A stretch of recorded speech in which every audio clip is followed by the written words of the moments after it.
Hello everyone, welcome to my channel. Today I'm showing you how I like to cut my layers into my curly hair. I love the round shape that I get with this technique, so stay tuned for how I do it. Disclaimer, I am not a professional hairstylist. This is just what works great for me, and if you have similar curls, this may work for you, so stay tuned.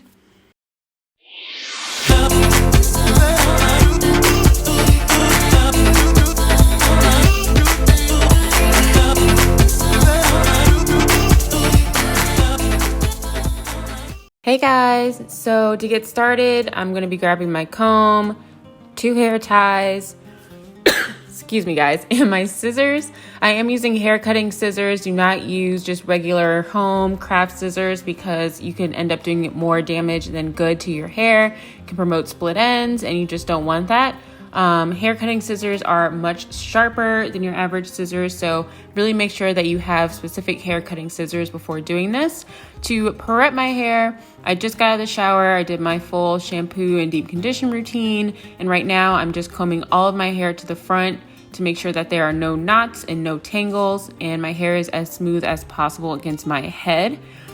So after I smooth everything out, I'm gonna go ahead and gather all of my hair to the very front of my forehead, and very gently, I'm gonna go ahead and loop all of my hair through my hair tie.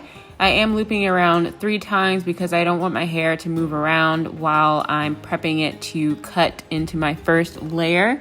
So I'm really making sure that I'm being gentle here, not to rip out any hair.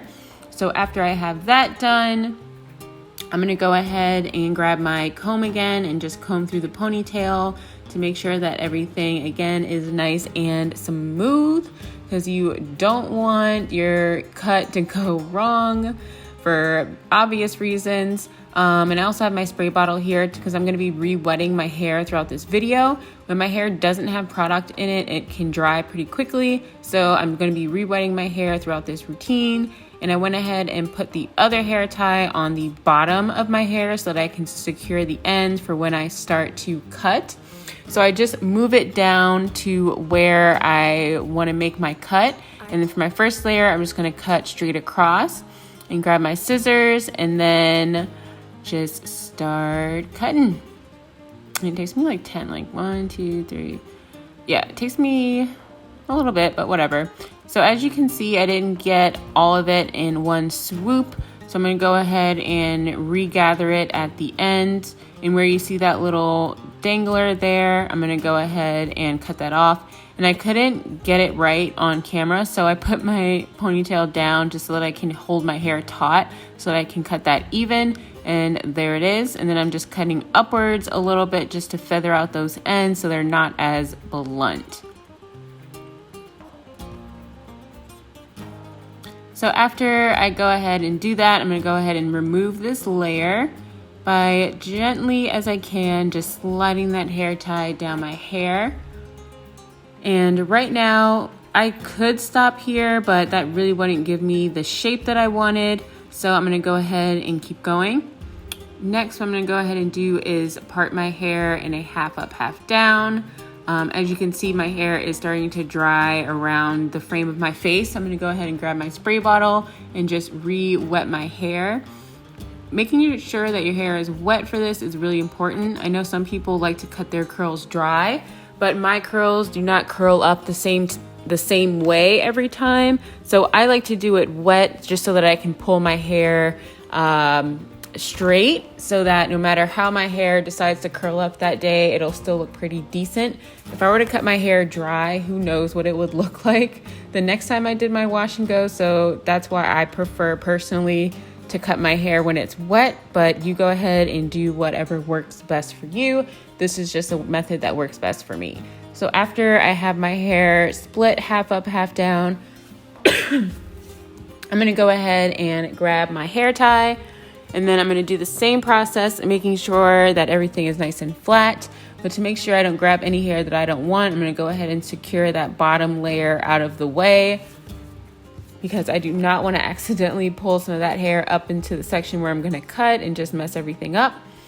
So of course, again, I'm gonna grab my comb and then just go ahead and make sure everything is detangled again.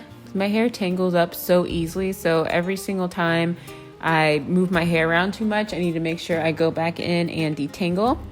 So after I do that, I'm going ahead with my hair tie one more time and making sure it is nice and tight at my forehead. Again, you want to make sure this is nice and tight so that it's not moving around for when you start to make your cut. And if you're satisfied with it, I'm going to go ahead and just make sure my ponytail is straight one more time. Make sure there's no knots. Make sure that it's nice and wet. Making sure that it's all together and gathered. And then after I'm satisfied there, I'll go ahead and tie my hair tie around the end. I like to tie it up higher just so that I can get it pretty tight.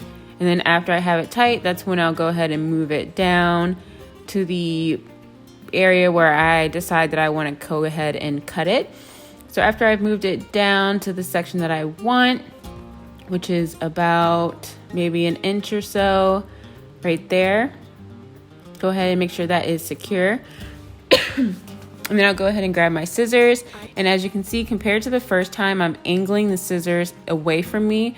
So as I'm doing the upper layers, I'm going to angle my scissors this way, just so that it helps blend the layers just a little bit more. If you were to do this on straight hair, you would have to do an extra step to blend the layers a little bit. But since we're doing this with curls, it's not that noticeable. So I just go ahead and do my angular cut away from my face, and then I'll just go ahead and shake out the ends and then pull down this ponytail to go ahead and get ready for the third and final layer that we're going to cut in our hair today. So after I've blended all of that together, I'm going to go ahead and do the crown. So I start by measuring with the arches of my eyebrows, and at the high point of my brows, that's where I'm going to go ahead and part for my shortest layer. So I'll go ahead and separate that as gently as I can. Of course, my hair is already tingled again, so excuse my faces throughout this video. I'm making a bunch of crazy faces. But once I have this pulled out, once again, I'm going to go ahead and grab my spray bottle and make sure that it's nice and wet for when I go ahead and prepare my cut. And usually I would separate the bottom part first, but for whatever reason, I just decided to detangle right now. So I'll go ahead and put that hair away so it doesn't get in my way and so I don't cut any hair that I am not trying to cut. So again, detangling it, making sure again there are no bumps or anything like that, making sure it is nice and wet, and really make sure that you're paying attention to your hair. Really check the angles in the mirror to make sure that everything is straight, making sure that you pulled from equal sections on each side of your head so that your haircut turns out evenly. And I'm going to go ahead and do the same exact step and just slowly loop this through.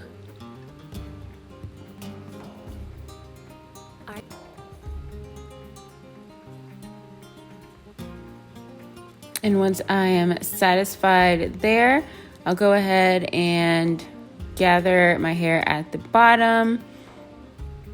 And if you need to, go ahead and comb through, but my hair is pretty straight since I have a smaller section of hair this time. So I was able to just secure it at the bottom, and I'll go ahead and move it down. And another thing that I'll say, I'm not cutting too much off of each layer. I wouldn't say cut more than a couple of inches off of each layer, because just to stay on the safe side and to lower your risk of error, because you don't want to do a huge chop and then end up messing up your hair. So just start by, cutting off a little bit at a time. And again, angling my scissors away from my face, and yikes. I don't know why I made that face, but anyway. After I made that last cut, I'm going to go ahead and shake out my ends. And then go ahead and remove my sections. So this is the last and final layer that I'm going to cut into my hair today. So after I go ahead and shake that out, I'll go ahead and blend all of my hairs together, and we are done for the cutting portion. So what I'm going to go ahead and do my regular curly girl routine and dry my hair, and I will be right back. So these are my final results. Pardon my sound, we got a little bit going on outside, so just ignore that for right now, but these are my final results. The reason that I did it in the 3 different layers is because just doing it with the one, gathering all of your hair together in the front, just doesn't give me this shape that I want, that, you know, that shape that the girls with the short curls can get, that really circular shape. But I wanted to achieve that even with long hair, and I believe doing it in 3 different layers do that. So I hope you enjoyed this video, and hopefully, you know, you learned some tips and tricks and a different way to cut your curly hair. And I'll see you next week. Don't forget to subscribe and join the Terra Squad.